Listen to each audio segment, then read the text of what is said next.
Hello friends, मैं हूँ साक्षी। स्वागत है आपका अपने ही यूट्यूब चैनल अचीव वे में। फ्रेंड्स, आज की वीडियो में हम हिंदी का थर्ड पार्ट लेकर आए हैं, जहाँ पर हम आपको यूपी लेखपाल के प्रीवियस ईयर क्वेश्चंस के हिंदी का सेट देने जा रहे हैं। दोस्तों, ये क्वेश्चंस बहुत ही इम्पोर्टेंट हैं, जहाँ से आपको आइडिया होगा कि यूपी लेखपाल में हिंदी के क्वेश्चंस किस लेवल के पूछे जाते हैं। और दोस्तों, आप यहाँ पर क्विज के तौर पर भी इस वीडियो को देख सकते हैं, जिससे आपको आइडिया हो जाएगा कि आपके फ़िलहाल हिंदी में कितने मार्क्स बनते हैं और आपको कितनी और तैयारी की ज़रूरत है। तो दोस्तों, हमारे साथ वीडियो में लास्ट तक बने रहिए। चलते हैं हम अपने फर्स्ट क्वेश्चन पर। तो हमारा फर्स्ट क्वेश्चन है, बच्चे बस से पाठशाला जाते हैं, इस वाक्य में कौन सा कारक है? कर्म कारक, करण कारक, अपदान कारक या फिर संप्रदान कारक? तो बताइए फ्रेंड्स, इसका राइट आंसर क्या होगा? तो दोस्तों, इसका जो राइट आंसर होगा वो होगा ऑप्शन बी, करण कारक। बच्चे बस से पाठशाला जाते हैं, इसमें करण कारक होगा। दोस्तों, करण कारक की पहचान कैसे होती है, यह हम आपको बताते हैं। दोस्तों, सबसे पहले करण कारक को जानने से पहले हम आपको बताएंगे कि कारक किसे कहते हैं। तो कारक वह होते हैं जैसे कि संज्ञा या सर्वनाम का वाक्य के अन्य पदों से जो संबंध होता है उसको हम कारक कहते हैं। मतलब जो संज्ञा और सर्वनाम किसी भी वाक्य के जो भी पद होते हैं उनसे संबंध जताते हैं, वो कारक कहलाते हैं। और जो कारक होते हैं वो 8 प्रकार के होते हैं, जिसमें से कि 8 प्रकार इस प्रकार हैं: कर्ता कारक, कर्म कारक, करण कारक, संप्रदान कारक, आपदान कारक, संबंध कारक, अधिकरण कारक और संबोधन कारक। यह 8 प्रकार के कारक होते हैं। दोस्तों, जो करण कारक होता है उसकी पहचान होती है जिस वाक्य में से या फिर के लिए यह 2 शब्द दिख जाते हैं तो वहाँ पर श्योरिटी है कि वहाँ पर करण कारक होता है। तो आप वाक्य में देखिए, बच्चे बस से पाठशाला जाते हैं, तो यहाँ पर से शब्द आ रहा है, जिससे पता चलता है कि यहाँ पर करण कारक होगा। चलते हैं नेक्स्ट क्वेश्चन पे। तो फ्रेंड, क्वेश्चन नंबर 2 में यहाँ पर आपको समास से रिलेटेड क्वेश्चंस देखने को मिला है। तो यहाँ पर आपको पूछा गया है, वाचस्पति किस समास का समस्त पद है? नन तत्पुरुष, अलूक तत्पुरुष, संबंध तत्पुरुष या फिर बहुव्रीहि तत्पुरुष? तो दोस्तों, यहाँ पर वाचस्पति का अर्थ होता है जो वाक का पति हो, अर्थात बहुत बड़ा विधान। तो वाचस्पति का अर्थ होता है बहुत बड़ा विधान। तो दोस्तों, यहाँ पर हम इसको बहुव्रीहि भी कह सकते हैं, लेकिन सबसे पहले हम तत्पुरुष को वरीयता देते हैं। यदि आपको ऑप्शन में तत्पुरुष और बहुव्रीहि दोनों दिख रहे हैं तो सबसे पहले हम तत्पुरुष को वरीयता देंगे। यहाँ पर हम देखते हैं तत्पुरुष भी यहाँ पर तीन प्रकार के दिए हुए हैं, जिसमें से कि नन तत्पुरुष, अलूक तत्पुरुष और संबंध तत्पुरुष यहाँ पर दिए हुए हैं। तो यहाँ पर हम देखते हैं वाचस्पति का क्या समास हो सकता है। यहाँ पर इसका जो सही उत्तर होगा दोस्तों वो होगा ऑप्शन बी, अलूक तत्पुरुष। वाचस्पति अलूक तत्पुरुष समास का समस्त पद है। दोस्तों, अलूक तत्पुरुष का अर्थ होता है ऐसे समस्त पद जिसमें विभक्ति चिन्ह का लोप नहीं होता है, उनको हम अलूक तत्पुरुष कहते हैं। मतलब इसमें विभक्ति चिन्ह को छुपाया नहीं जा सकता। और दोस्तों, यहाँ पर यदि तत्पुरुष नहीं होता तो हम इसके बाद बहुव्रीहि को आंसर मानेंगे। और दोस्तों, आयोग के द्वारा यहाँ पर ऑप्शन बी ही इसका राइट आंसर दिया हुआ था। चलते हैं नेक्स्ट क्वेश्चन पे। क्वेश्चन नंबर 3, वह लाचार है क्योंकि वह अंधा है, इस वाक्य में कौन सा अव्यय है? दोस्तों, यहाँ पर बताइए कौन सा अव्यय होगा? संकेतवाचक, कारणवाचक, परिणामवाचक या फिर संबंधवाचक? तो दोस्तों, इसका जो सही उत्तर होगा वो होगा ऑप्शन बी, कारणवाचक। आप यहाँ पर वाक्य को फिर से पढ़े, वह लाचार है क्योंकि वह अंधा है। तो आप देख सकते हैं यहाँ पर एक शब्द का प्रयोग हुआ है क्योंकि एक कारणवाचक शब्द होता है, इसीलिए इसका जो राइट आंसर होगा वो कारकवाचक होगा। संकेतवाचक में संकेत, जहाँ पर जिस वाक्य में संकेत दिया हो, जैसे कि वहाँ पर कोई लड़का खड़ा है तो वहाँ पर संकेत दिया है कि वहाँ पर खड़ा है, तो यहाँ पर संकेतवाचक आएगा। इसी तरह से परिणामवाचक में परिणाम शब्द का बोध होता है और संबंधवाचक में किसी दो व्यक्ति या वस्तु के मध्य संबंध दर्शाया जाता है, उसको संबंधवाचक कहते हैं। चलते हैं नेक्स्ट क्वेश्चन पे। क्वेश्चन नंबर 4, समुद्र का यहाँ पर आपको पर्यायवाची बताना है। बताइए दोस्तों, समुद्र का पर्यायवाची क्या होता है? अर्णव, विशंभर, उदक या फिर तुंग। तो दोस्तों जो इसका सही उत्तर हो जाएगा वो होगा ऑप्शन ए, अर्णव।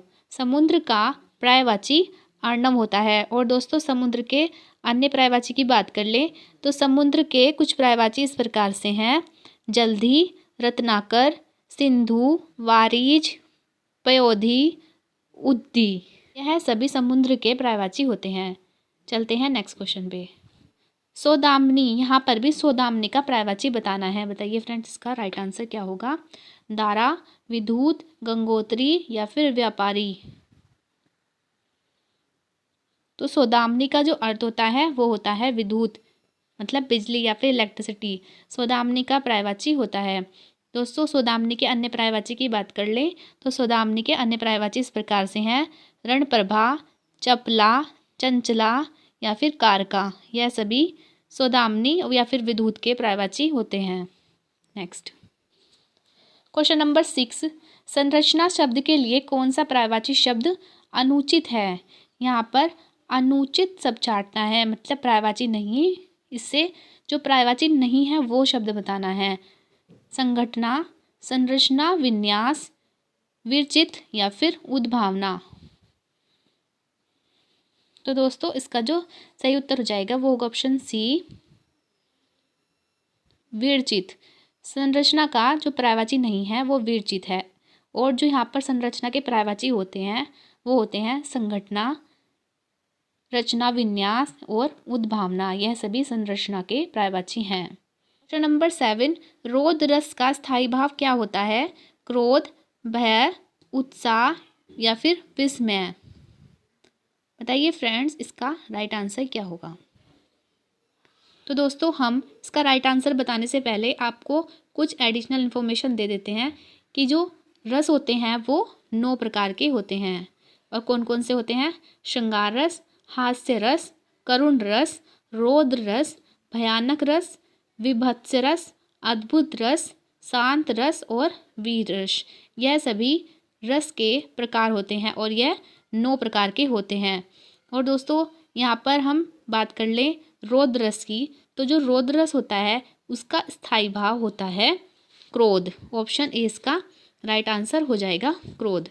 और दोस्तों इसके अन्य ऑप्शन की बात कर ले तो भय जो होता है वो भयानक रस का स्थायी भाव होता है, उत्साह वीर रस का स्थायी भाव होता है, विस्मय अद्भुत शब्द का स्थायी भाव होता है। नेक्स्ट क्वेश्चन नंबर 8, किस छंद का प्रथम व अंतिम शब्द एक सा होता है?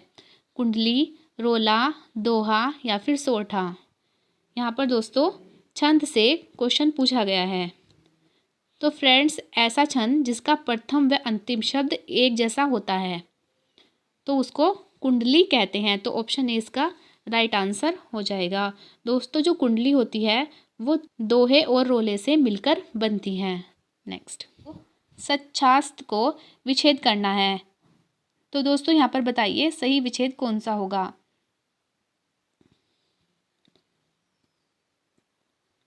तो दोस्तों इसका जो सही उत्तर होगा वो ऑप्शन डी हो जाएगा, सत प्लस शास्त्र। यह इसका सही विच्छेद होगा।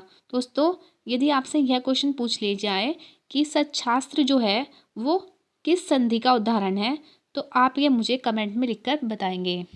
नेक्स्ट क्वेश्चन नंबर 10, कौटिल्य का विलोम शब्द है।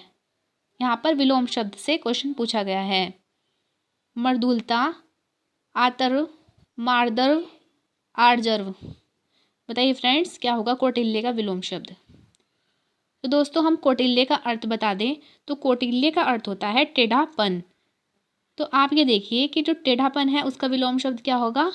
सीधापन। और सीधापन किसको कहते हैं? तो सीधापन जो होता है वो आजर्व को कहते हैं। तो इसका राइट आंसर ऑप्शन डी हो जाएगा।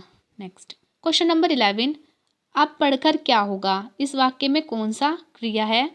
प्रेरणार्थक क्रिया, संयुक्त क्रिया, पूर्वकालिक क्रिया या फिर द्विकर्मक क्रिया।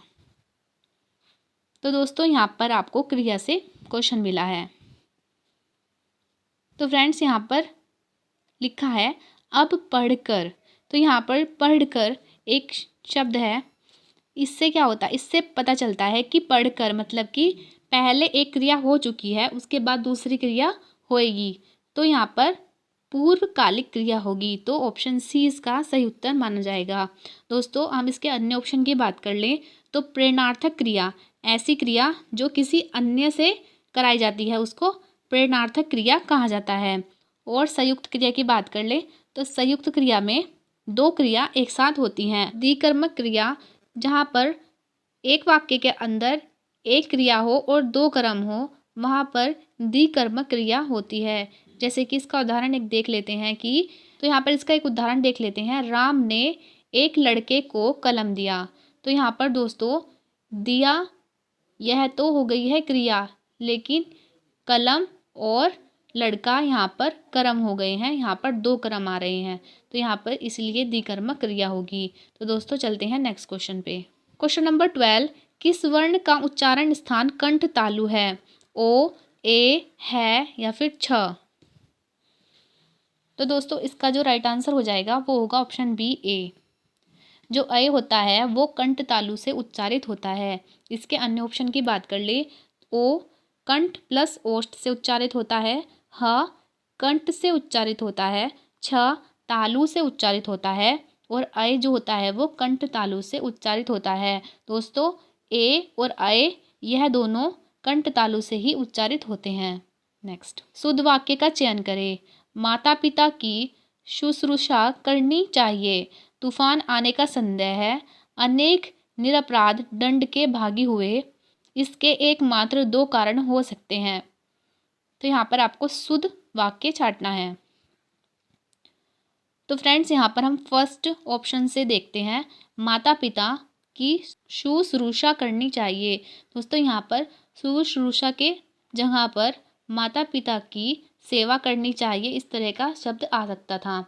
तूफान आने का संदेह है, यहाँ पर संदेह के स्थान पर संभावना अधिक सटीक रहता। अनेक निरपराध दंड के भागी हुए, यहाँ पर दोस्तों यह ठीक है और इसके एकमात्र दो कारण हो सकते हैं। जब यहाँ पर एकमात्र दिया है तो यहाँ पर दो का कोई मतलब नहीं रहता। तो यहाँ पर जो सही उत्तर होगा वो ऑप्शन सी हो जाएगा, अनेक निरपराध दंड के भागी हुए हैं। दोस्तों यहाँ पर अनेक के स्थान पर यदि अनेक को आ जाता तो यह वाक्य भी गलत हो जाता। नेक्स्ट, नंबर 14, जुगुप्सा किस रस का स्थायी भाव है? दोस्तों देखिए आपको एक ही सेट में दो क्वेश्चंस एक ही टॉपिक से मिले हैं। यहाँ पर हमने इससे पहले भी आपको रस से एक क्वेश्चन बताया है। तो जुगुप्सा किस रस का स्थायी भाव है? अद्भुत, भयानक, विभत्स्य या फिर रौद्र? तो फ्रेंड्स यहाँ पर जुगुप्सा जो है वो सही उत्तर होगा ऑप्शन सी का, विभत्स्य का। विभत्स्य का स्थायी भाव जुगुप्सा होता है। और दोस्तों इसके अन्य ऑप्शन की बात कर ले तो अद्भुत का स्थायी भाव विष में होता है, भयानक का स्थायी भाव भय होता है और रौद्र का स्थायी भाव क्रोध होता है। नेक्स्ट, क्वेश्चन नंबर 15, निश प्लस कलंक का सही संधि शब्द कौन सा होगा? यहाँ पर आपको संधि बनानी है। निष्कलंक, निष्कलंक, निष्कालंक या फिर निष्कलंक। दोस्तों यह पढ़ने में एक समान लगते हैं लेकिन यहाँ पर स्पेलिंग मिस्टेक है। राइट स्पेलिंग आपको बतानी है कि सही संधि कैसे बनेगी। तो दोस्तों जो इसका राइट आंसर होगा वो ऑप्शन डी हो जाएगा, निष्कलंक। और दोस्तों यह जो संधि है यह विसर्ग संधि का उदाहरण है। नेक्स्ट, क्वेश्चन नंबर 16, पीढ़ी दर पीढ़ी चला आने वाला, इसके लिए समुचित शब्द बताइए। यहाँ पर अनेकार्थी शब्द से क्वेश्चन मिला है, बताइए क्रमागत, अन्व्यागत, परागत या फिर तथागत? इसका राइट आंसर होगा ऑप्शन बी, अन्व्यागत। अन्व्यागत का अर्थ होता है पीढ़ी दर पीढ़ी चला आने वाला। नेक्स्ट, पवन का संधि विच्छेद कौन सा होगा? दोस्तों यहाँ पर संधि से फिर से एक क्वेश्चन पूछ लिया। पो प्लस अन, पौ प्लस अन, पो प्लस अन, पौ प्लस न, या फिर पो प्लस अवन। दोस्तों यहाँ पर इसका जो सही उत्तर होगा वो ऑप्शन बी हो जाएगा, पो प्लस अन, और यह है अयादी संधि का उदाहरण है। नेक्स्ट क्वेश्चन नंबर 18, निम्नलिखित में से संकर शब्द कौन सा है? नारिकेल, चुगलखोर, आतिशबाजी, या फिर लफंगा। दोस्तों यहाँ पर हम देख लेते हैं पहले संकर शब्द क्या होते हैं। संकर शब्द ऐसे शब्द होते हैं जो दो भाषाओं से मिलकर बने होते हैं, ऐसे शब्दों को संकर शब्द कहा जाता है। अब बताइए इसका राइट आंसर। तो दोस्तों इसका जो राइट आंसर होगा वो होगा ऑप्शन बी, चुगलखोर। चुगलखोर एक संकर शब्द है जो दो भाषाओं से बना है। नेक्स्ट, अवनी का विलोम शब्द बताइए। धरा, शशांक, अंबर, या फिर सितारा। तो फ्रेंड्स अवनी का जो अर्थ होता है वो पृथ्वी होता है। तो पृथ्वी का आपको विलोम शब्द पूछा गया है। पृथ्वी का जो विलोम शब्द होगा वो उसका उल्टा होगा, मतलब पृथ्वी का विलोम शब्द आकाश या फिर अंबर होता है। तो इसका राइट आंसर ऑप्शन सी हो जाएगा, अंबर। नेक्स्ट क्वेश्चन नंबर 20, निम्न में से कौन सा व्यंजन संघर्षी है? ह, म, झ, या फिर ठ। तो फ्रेंड्स इसका जो राइट आंसर हो जाएगा वो होगा ऑप्शन ए, ह। यहाँ पर संघर्षी व्यंजन ह है। दोस्तों संघर्षी व्यंजन या फिर ऊष्म व्यंजन 4 प्रकार के होते हैं। कौन कौन से?